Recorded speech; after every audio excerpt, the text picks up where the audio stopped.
So we just want to welcome you to the ins and outs of LinkedIn, and we'll get started. So I'm Sarah Iorillo. I'm one of the graduate assistants for Montclair State University College of Education and Human Services Career Services. And I'm Mike Statiel. I'm the graduate assistant here at the ADP Center for Learning Technologies.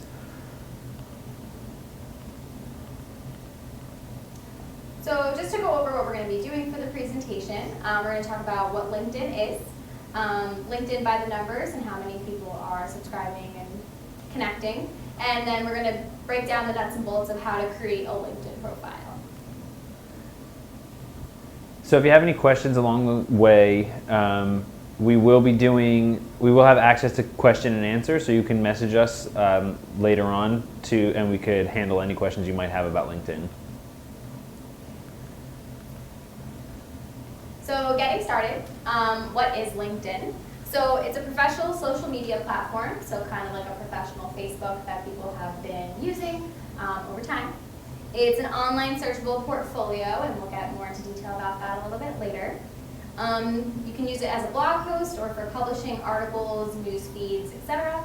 And it's a way to stay in touch, with the industry news and anything that's happening around the world. It is also an online networking platform. It's one of the biggest ones that we have nowadays. It's a great tool for a job search, and we can talk about that down the line of how you're using the job search tab on LinkedIn.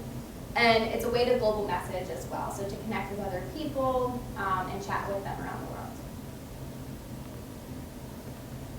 So just for a little visual of what Sarah was talking about, professional social media platform. So the setup kind of looks similar to a Facebook feed.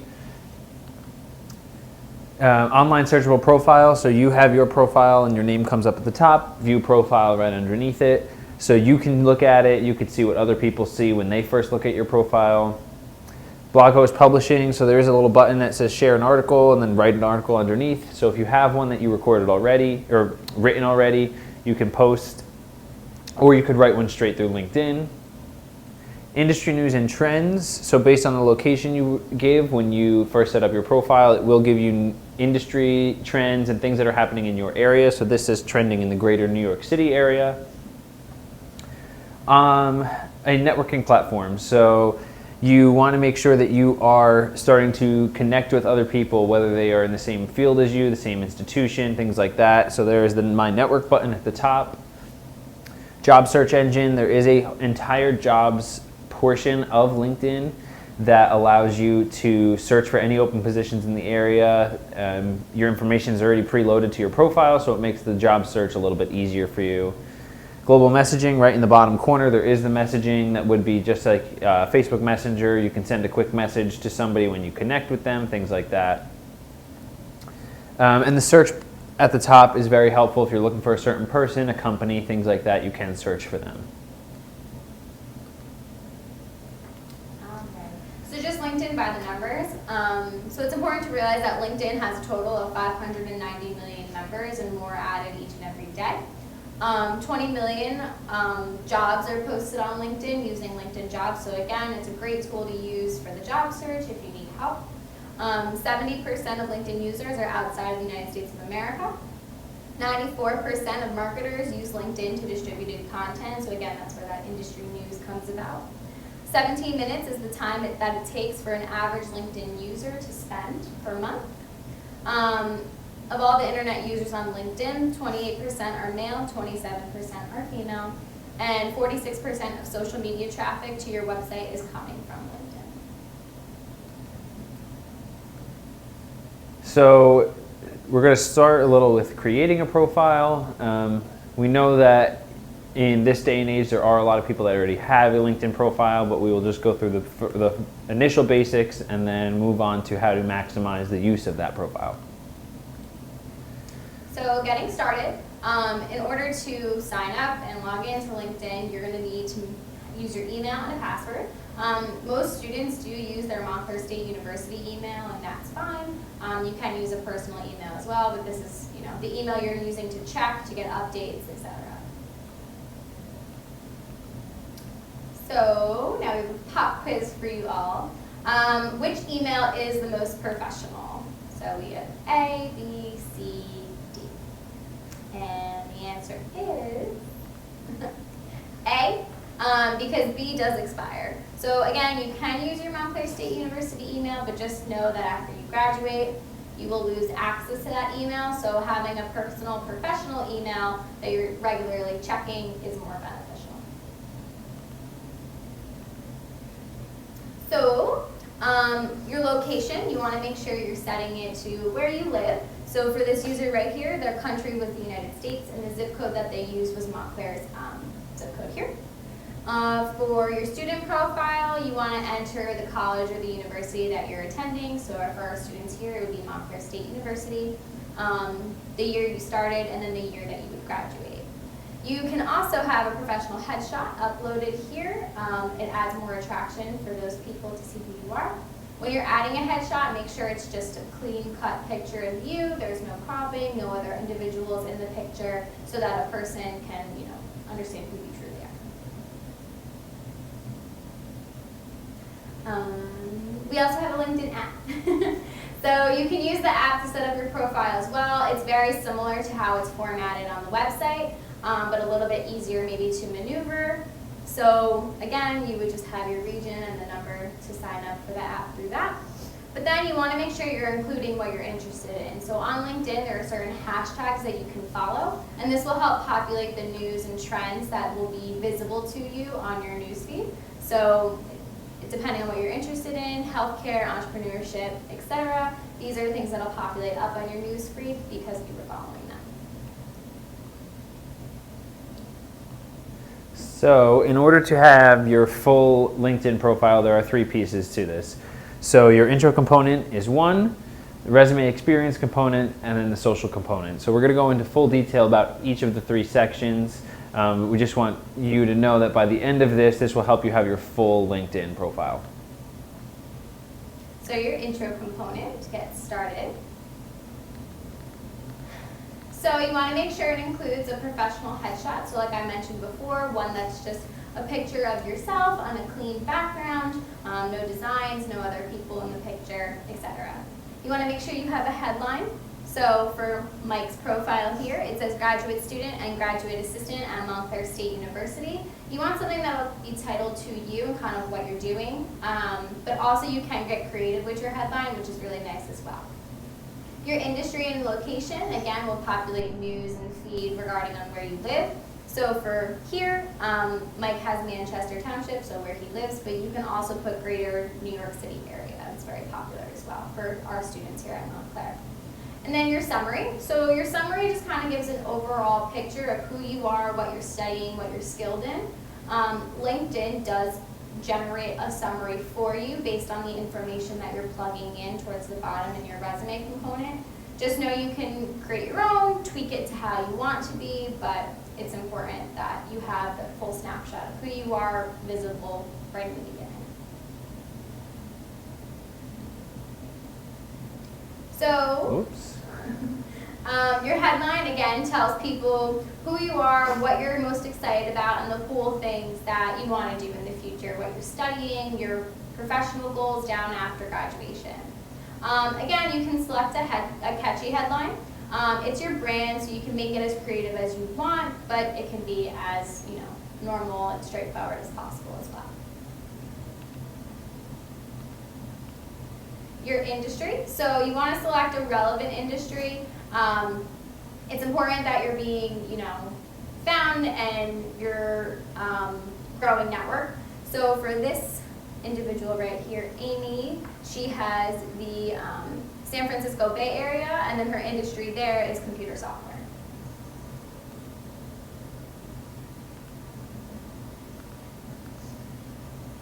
And then your summary, again, it kind of describes what motivates you, what you're skilled in, your biggest achievements, and just kind of what's next for you. So for the summary we have here on Mike's profile, it says graduate assistant with a demonstrated history of working in the higher education industry. Skilled in public speaking, Microsoft Office, social media, teamwork, and leadership. Strong administrative professional pursuing a Master of Arts or MA focused in school counseling from Montclair State University. So now moving on to your resume experience and component. So on LinkedIn, it kind of pre-populates different headlines or headers for you. So the most common ones we see are your education, experience, accomplishments, the courses you're taking here, articles and media that you may have published or that you want to share, and any volunteer experience you may have. So to get started, with your education, you want to start off with your high school and then list all the educational experiences that you've had, including summer programs such as study abroad or anything like that. So here, again from Mike's profile, we started at his high school of Manchester Township, and then we moved up to his bachelor's degree and then again to his master's degree. With your education, you can put in the activities and society section anything you've been involved in here while you were completing an undergraduate, graduate degree, etc. So you want to indicate the major that you had, any concentrations as well, and which bachelor type you will be receiving, science or arts. So moving into your experience, you want to list any jobs that you've held, even if they were part-time, along with what you've accomplished at each of those jobs. So on a paper resume, what you've accomplished in those jobs would be your bullet points. So you want to include photos or videos if you have them from your work. It's a great way to build the portfolio and the visual of what you were doing in these experiences. So again, you want to make sure you have your job title, where you worked, the dates you worked, and kind of what you did there. Which is nice about LinkedIn is that it kind of formats everything for you, so you don't have to worry about anything like that. In regard to a paper resume, you do. So you're really just plugging everything in, and that makes it a lot easier. So when you're filling in your experience, like I just kind of talked about, it just kind of comes directly from what you have on your resume. You don't have to worry about a space requirement with LinkedIn. So for a paper resume format, it's one page, no longer. So here you can kind of provide more detail, more extensiveness in regard to what you're doing and your experiences. This is kind of what it would look like here. Your job title, where you worked, the dates, if you're still currently there, and then again, what you did, what you accomplished in that position.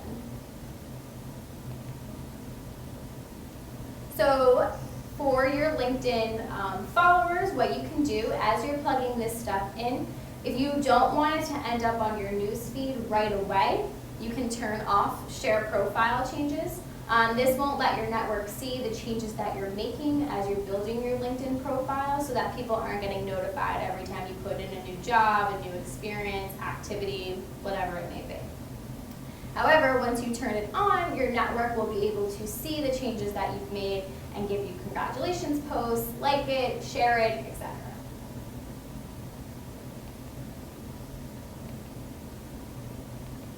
So we have the Catch22 experience here. Just know that it's not a problem. So this picture kind of outlines what the Catch22 is. It's saying that in order for you, to get a job, you need experience, but in order to get experience, you need a job. So it's this kind of cyclical, never-ending, can't get experience, can't get a job because I don't have the experience.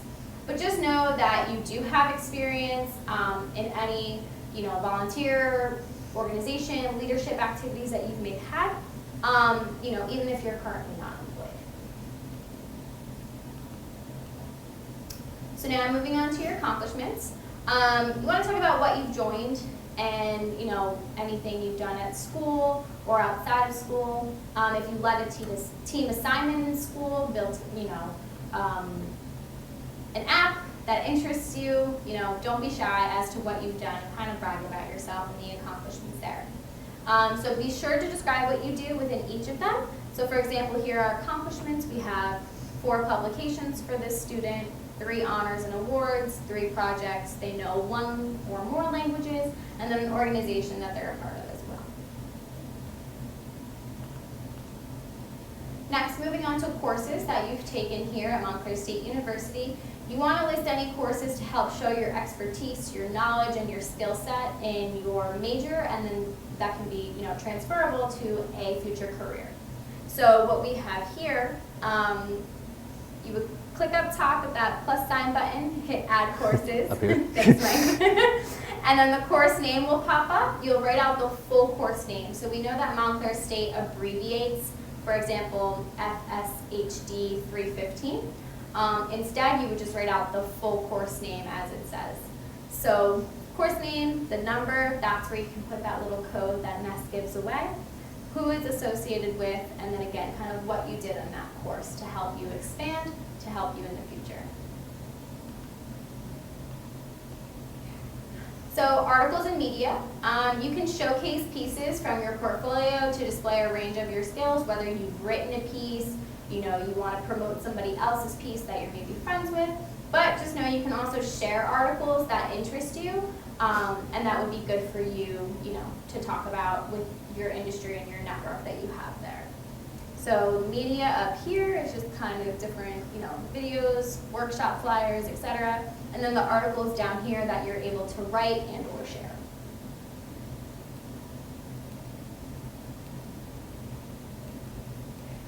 So next, your volunteer experience. Again, even if you weren't paid for a job, just be sure you're adding it. It's a good way to show that experience that you have, kind of, helps you with that Catch-22 that we talked about earlier. So just know that admissions officers and employers often see volunteer experience just as great as paid work. So again, how it would pop up here, you could just type in, format it similar to your experience in your jobs, and then just click add to profile. Okay, so now we're moving on to the final piece of your full LinkedIn profile, which is the social component.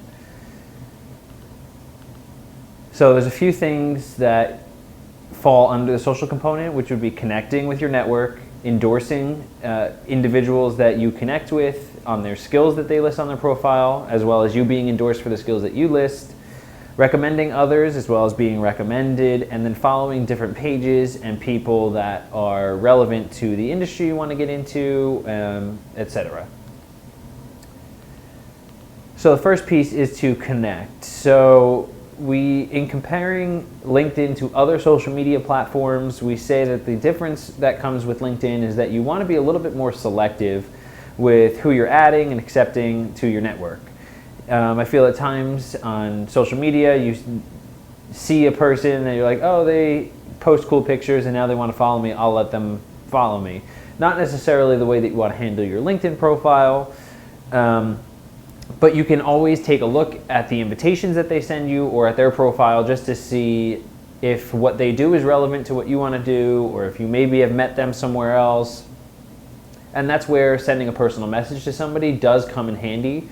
Because if you met somebody at an event or you saw them speak and then you wanted to connect with them because you thought they were a really interesting presenter, something to do is just send a quick message to them to say where you met, and then send the connection request so that they kind of recognize your name. So these examples here, what you see in the invitation list is the name of the person, their job title, and then if you have any common connections with them and who those people are. So you can kind of get a feel for them just in a quick snapshot of their profile. And then a sample message that you could send to somebody would be, hi, we met at Montclair's HSCI networking event. I would love to keep in touch with you. So it does just give a brief introduction instead of just blindly sending an invitation. So for endorsing, when you do first create your profile, LinkedIn asks you to list some key skills that you feel you are good at. So where endorsing comes in is that your connections can then look at what skills you listed and endorse you, which says to somebody that's looking at your profile, oh, there are people that actually vouch for this person that say they are good at something that they self-disclose to be good at.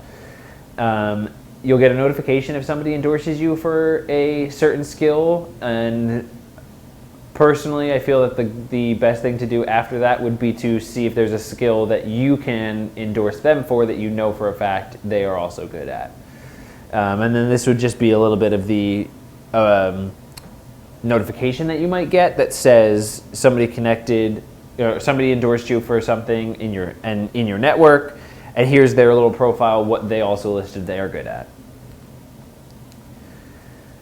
An additional newer feature I would say to LinkedIn that not everyone has access to yet, but you might want to take a look on your profile to see if you do have this, are the skills assessments. So if you list that you are really good at Microsoft Office, they may recommend that you take the skills assessment test for PowerPoint or Excel. And they have a large list of different quizzes that they offer. I have to say they're hard.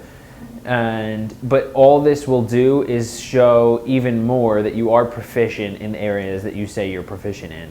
So it tests your ability in these areas. So what you see when you go to look at this would be the assessments, different quizzes that they offer. So based on your skills, it will give a recommendation. So here it was recommending to take the PowerPoint test. And then it lists in alphabetical order all of the other quizzes that they do offer. So they're multiple choice. You are given a badge if you pass the test, but if you do fail, which I believe I have on the next slide, yes, it shows you here. So this PowerPoint test would take about 15 minutes. You needed to get into the 70th percentile to pass, and if you failed the test this time, you have to wait 3 months before you can take it again. So just something to keep in mind if there's a certain skill, a coding software, some sort of programming that you feel you're proficient in, feel free to take the quiz to try and add that and boost your profile. Separate from endorsing, but just as important, if not more important, are recommendations. So we say to ask your managers, any teachers, classmates who have worked with you to potentially write a recommendation for you. This would be similar to a recommendation letter that you would ask for in supplement to your resume. It just gives you extra credibility, different strengths and skills that you have. Anyone that goes to your profile can see any recommendations that you've received and the name, experience, and how you brief on how you know the person that recommended you, as well as you can see any list of recommendations that you have given to others. So follow page and people. So Montclair State University does have a LinkedIn page. I highly recommend following it. It will help you get different news and things that are trending because you follow that page and because you are a student here. As well as career services for CEHS. They have 2 different LinkedIn pages.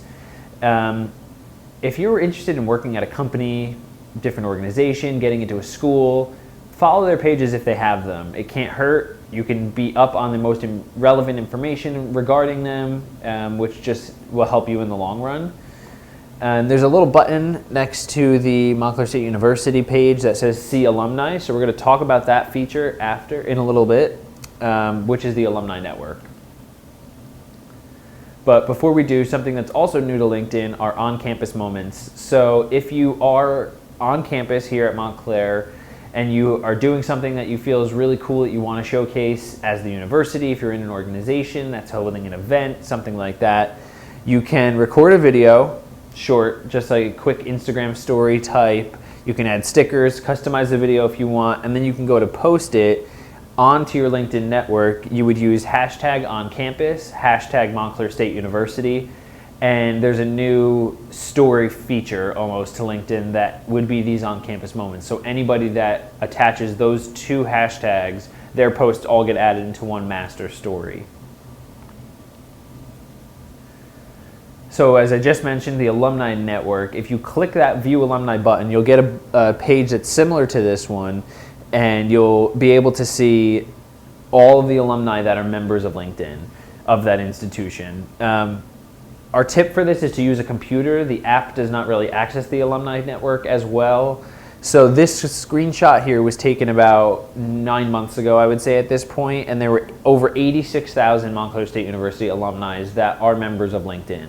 So this is a very important tool once you're graduating, getting out into the job market, because you can see where those individuals live, where they now work, what industry they got into. There are so many ways to filter this information. So if there is a company that you're interested in working for, you can see how many alumni work there and who those people are, so that you can message them and say, hey, I'm a student at Montclair. I saw that you graduated from there and now you work here. I would love to work for this company. How did you get started? Is there somebody I should speak to? You know, just to get some tips and find some relevant connections for you. And then at the bottom of that page, underneath the jobs and things like that, are all anyone that has listed working or attending school at Montclair State University. These are what I would tend to say are relevant contacts. Whether or not you really know the person, because you have the connection of the same institution that you're attending, they are relevant. Connect with them if you would like. I highly recommend that. It just helps to build your network and build that with people that have similar experiences to you. So just to wrap everything up, well, we kind of talked about LinkedIn and creating your profile and the importance of the intro component. So your name, your headshot, your summary, your headline, and your industry to really focus in and have future employers or just connections down the line know who you are, what you look like, and kind of what you want to be in the future. Moving into your resume and the things that will build you up to showcase your accomplishments on LinkedIn, you want to make sure that you're including everything that you've done, whether it was paid, volunteer, part-time, internships, co-ops, etc., and really go into detail about how important that experience was for you and the accomplishments you made through that. Moving into the social component. Find relevant contacts, keep connections, boost your network as much as you can. I know a lot of people pride themselves on having it say 500 plus connections on the top of their profile, so it can't hurt as long as they are people that are relevant in your field, here at the university, anything like that. Check the Alumni Network, take advantage of that free function just so you can see how other people that are going through similar programs to you have turned out and where they ended up working, etc. So you could scan this QR code probably from your computer if you wanted to fill out our feedback survey. So you can follow us on HawkSync. So CEHS Student Success Center is where we are housed. But we do have our own career services page on HawkSync, which kind of shows you our workshop schedule, some important files that we may use within the office, and it's just a great way to stay connected with us. And for us here at the ADP Center as well, you can join our portal on HawkSync. We would post upcoming events, any workshops that are coming up, potentially some news pieces, different things that are trending in the educational technology world. So you can keep in touch with us. Our location is here in University Hall, room 3102. We do have our resume drop box, so it's cehsresumes@mail.montclair.edu. We have our office email as well, cehscareer@mail.montclair.edu. My email is up here as well if you would like to contact me with any questions, concerns. Our office hours are Monday through Friday, 8:30 to 4:30. And we do have 2 company pages on LinkedIn. So one is more of a general profile and one profile where we share news, articles, important tips and tricks in regard to resume writing, interview skills, professionalism, and any career-related information. And for us, the ADP Center, we're located in University Hall, room 1140. We are open generally Monday through Thursday, 9 a.m. to 8:30 p.m. and 9 to 2 on Fridays. If you have any questions about this workshop, any of our other workshops that we host, you can email me, statilem1@montclair.edu, STATILEM1. And follow us on Twitter, Instagram. We do have a Facebook page at ADP Center, so you can keep in touch and see what's happening within the center. So thank you guys for taking the time to watch this workshop, join this workshop today. We hope you got something out of it and you can continue to refer back to this as you work on your profile. We hope that you now have the ins and outs of LinkedIn.